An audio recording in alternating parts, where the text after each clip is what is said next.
Hello, hello, hello. And so we're doing another one. I can't remember how long ago it was. I did one of these, but we're continuing our Led Zeppelin journey with Physical Graffiti, which is their, let me look on Wikipedia, sixth studio album, originally released 24th of February 1975, and it's his rather unique sleeve with the cutouts and whatnot, so you can move stuff around. But we'll look at that after I talk about the record. This follows Houses of the Holy and features the song Houses of the Holy, funny enough. Now, for me, I've spoken about this record before. Um, I find it, oh God, double albums are, yeah, that's it. Double albums are always difficult. Unless it's, I don't know, like a concept album or whatnot.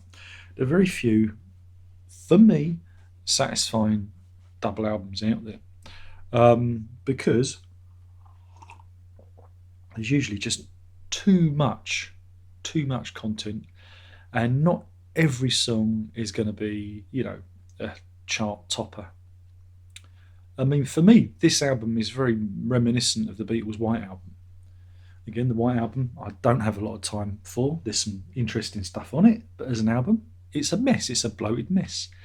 And I feel the same way about this. I know it pains me because I know there are many people out there that hold this album dearly to their chest, and here I am poo-pooing it again. Oh no, why did you review it if you're going to say bad things about it?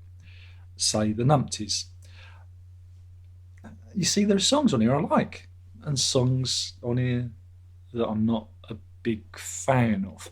So it opens with Custard Pie, which is uh, again, a lot of the development and sophistication that we had in the previous album, I don't know, seems to have been thrown out of the window as they go back to doing their blues, boogie kind of, rock, American rock kind of thing. And Custard Pie doesn't really grab me. I don't think it's a particularly strong opener.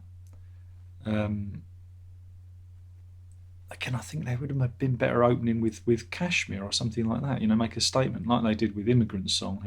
On Led Zeppelin 3. I think Custard Pie is just such a weak opener.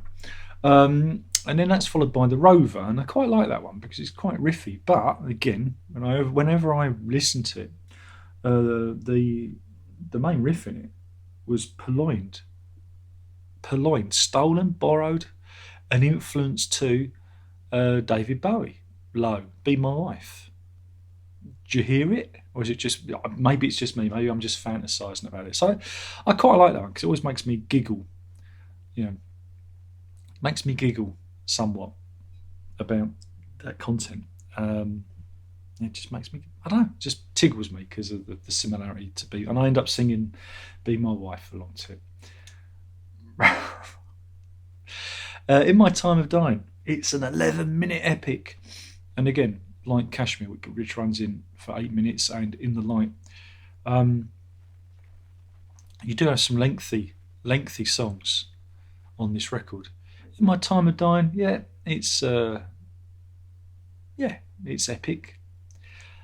Again, I think the pacing of the album, it seems all over the place. I mean, some of the songs are fairly, like I say, lengthy. You've got 4-5 minute songs, 6 minutes. The shortest song is the instrumental on side 3, Bon et Eux. I've probably mangled that. I quite like that one. But yeah, I mean, it's okay, but I just think, again, its placement just feels a little bit, because it's the end of a side. Again, it's that double album thing, because you constantly turn it over. It's not a bad thing. But is it the end of a side, or is it the end of an album? Like if you imagine the two records are an album, surely it would have been. Again, you open with Kashmir, and then you end side 2 with In My Time of Dying. I think the structure of this may need improvement. I think this is again another one. It's Darren just overthinking things again. It's all right. It's okay. This is followed by Houses of the Holy, which again I think it's bringing the idea that we worship the shrine of music and whatnot. It's okay. It's all right. Again, a lot of this material was recorded Some of it was recorded back in like 72, 71, from like Zeppelin 4. Some from the Houses of the Holy material. And this is one of those, obviously, because it's titled that. And so you've got some old and new material on here. It's all right. Maybe it would have been better on Houses of the Holy. Trampled Underfoot is I guess it's one of those classic tracks. It's all right, but I'm ready. I'm geeing up for Kashmir, which is probably the strongest song on the record. But does it deserve to be at the end of side 2? No. Open it. Side 1. Open it with the statement. Then we flip it over to In the Light, which again, it's another one I don't mind. It goes on a bit, but I quite like it. It's quite riffy. I enjoy it. And I enjoy, like I say, the instrumental that follows it. It's a nice little kind of 12-stringy thing from Page, which is a nice palate cleanser. And then after that, Down by the Seaside, it's a nice fluffy one. And you can hear that it is a Led Zeppelin 4, Untitled, we should really call it, because that is the title of the album. I'm just using Led Zeppelin 4, so everyone's on the same page. You can hear it's definitely from those sessions. So again, it's a bit of a retrograde step to have it here. It's that sense of progress. We're stepping back again. And then after that, I kind of I zone out. I zone out of it. But like I said, we've got 10 Years Gone, which Night Flight goes on a bit. Wanton Song, again, it's another one of those kind of riffy ones, but it kind of works for me. And then after that, Boogie with Stew just seems filler. Black Country Woman I just don't care for, and I don't care for Sick Again either. We could just dump those. We could dump half of this album. If I was again, let's make it a single album. Let's make it a strong single album. So we'd have The Rover, we'd have In My Time of Dying, we'd have Houses of the Holy. Or would we? No, we'd drop Houses of the Holy, because that would be on Houses of the Holy. So we start again. We'd have The Rover. No. Okay, let's start. Let's do it in order. Let's be clever. Kashmir. The Rover.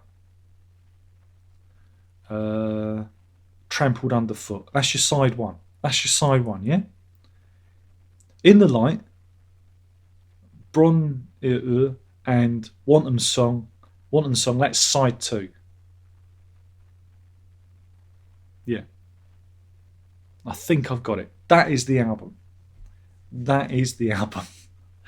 And that's a strong album.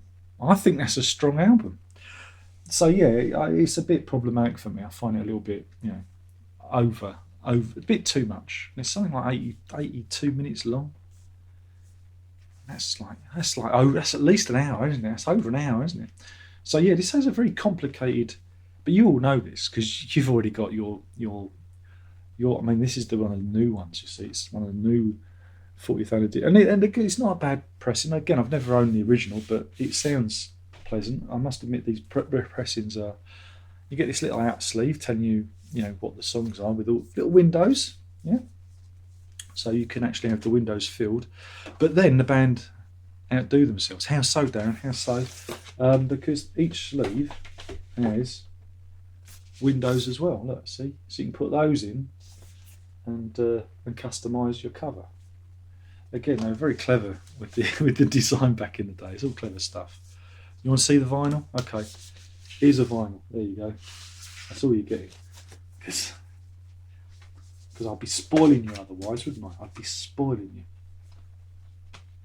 So yeah, again, I think it demonstrates the problematic nature of the double album, unless it's like a live album, in that you very rarely have, how many tracks would you have? You'd need 9, 15. It's very rare for you to have like 15 really strong tracks on a double album, unless it's a compilation or a live album. Or, like I say, concept albums tend to bear that one out a bit better. So that's where I'm coming from. Of course, feel free to leave hate comments and thumbs downs, how you disagree with me. But I'm hoping that I've justified why I find it a problematic album, you know. And again, they really did, for me, peaked with Houses of the Holy. And we will carry on with our journey through the Led Zeppelin catalogue as we cast our eyes over Presence, which is the next one up in this series. Hopefully you've enjoyed this. My name's been Darren Rock. I've been talking about Physical Graffiti from 1975 by Led Zeppelin. And yeah, hopefully you've enjoyed the video. If you haven't, I can only apologise. I didn't do it to upset you. Did it to discuss music, and like I say, we can have an honest debate. Again, you can have an honest debate as long as we don't resort to insults and name calling. Let's just, tell me why you love it. I'll pretend I'm interested. So why don't you tell me in the comments why you find this album interesting? Oh, look, it's the YouTube stick. Come on. It's what they do on the YouTube. Anyway, thanks for watching. So only one more thing left to say, and that is ta-da!